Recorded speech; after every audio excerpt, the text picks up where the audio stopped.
One of the great mysteries of modern time is once again heating up right here in Boston.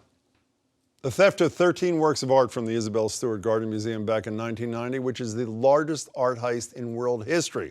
Last week, as you know, the FBI released 25-year-old never-before-seen video, at least by us, showing a man entering the museum when he shouldn't have been one night before the big theft. And just yesterday, an attorney in Quincy said his client can identify that man. Is it the break they've been hoping for? My guest tonight is right at the center of it all. Anthony Amore is the director of security at the Gardner Museum. He's also the author of a great new book. It's called The Art of the Con, the most notorious fakes, frauds, and forgeries in the art world. Anthony, it's good to see you. Same here. Where's this video been for 25 years? The FBI's had it. It was something that was collected at the time of the theft when the investigation began. And did they look at it then? I'm not sure exactly when they examined it for the first time. I know that recently we've re-examined everything. You know, we're pulling out all the stops, and we re-examined it and found this compelling information was something we couldn't answer on our own. Why wouldn't this have been released to the public 25 years ago and said, do you know who this person is? Why not? Well, we tried to determine it on our own and decided to put it out. I would refer you to the U.S. Attorney's Office as to the timing. They are the ones that officially released it. But I can tell you, we tried really hard to figure out on our own who this person was. Unsuccessfully, obviously. Unsuccessfully, so we figured crowdsourcing would be the way. And you were quoted in the New York Times and the Globe. Let me read both of these quotes. It's very troubling. This video raises more questions than it answers.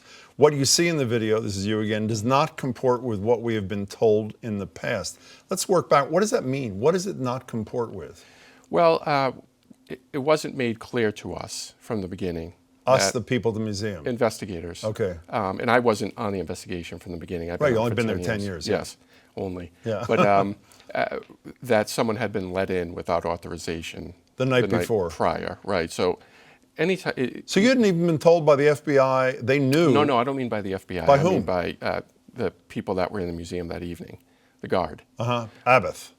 We as an institution don't name well, that's the name of the guy. Employees. You don't have to say it. The guy's name is Abbott. He was the one who was allegedly tied up that night. He has said before he had never violated rules of the museum before that night. Well, in fact, if he was on duty that night, he violated rules the night before as well. That's 24 hours before. So when you say it's very troubling, the video raises more questions than it answers. What questions does it raise that it doesn't answer? Oh, my God. Well, if you take any investigation and you see this major theft happen, you look 24 hours before, and you see an unidentified individual was let in almost exactly 24 hours before, without authorization, without anybody knowing about it, without the supervisors or even investigators being told clearly, you have to figure out who this person is. Clearly, there's a reason to talk to him. The lawyer who I mentioned before says his client knew and has disclosed the identity of the FBI. Do you know who the person is? Yes. And does it fit a pattern for you? Who is it?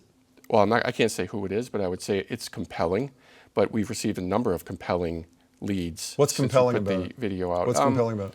I would say that I can't get into too many details. Fine, whatever but I would you say can. he meets the description. You've said, I've interviewed you a lot of times, you've said repeatedly you know who did it, local gangs, you're not going to say who it is. Does the identity of this individual fit into your thesis of how and who did this thing? We don't know yet. We'd still be speculating. We don't know this person's identity for sure yet. Until we do, it's hard to say what he was doing there. You think this could be solved by the end of the year? Could this be the thing that breaks the case? Could be. We're hoping it does. I mean, I'm hoping the public will even just look at the car, and if we can't identify the individual by his image, maybe the car will lead us to the person. Well, let's get back. Even though you won't say who it is, are you and the FBI and others convinced that the person who's Burke, the lawyer's client, identified as that person is who the person is in the tape, or you don't know? No, we don't know. You don't know. And I can tell you the FBI is working incredibly hard right now to figure out not just the Burke lead, but every lead we've received. We got a lot. You know what I don't understand at all? Sure. If the FBI the U.S. Attorney is now saying, we promise no arrest, we just want the stuff back, why are people not, if it still exists, it's not destroyed, some people who know are still alive, and you think some of them are, correct? Sure. Why are they not surrendering the stuff? I really do think it's one of these things where it sounds too good to be true to criminals that are out there, or even innocent people. I mean, the deal sounds too good to be true. Yeah, because we're offering $5 million, and there's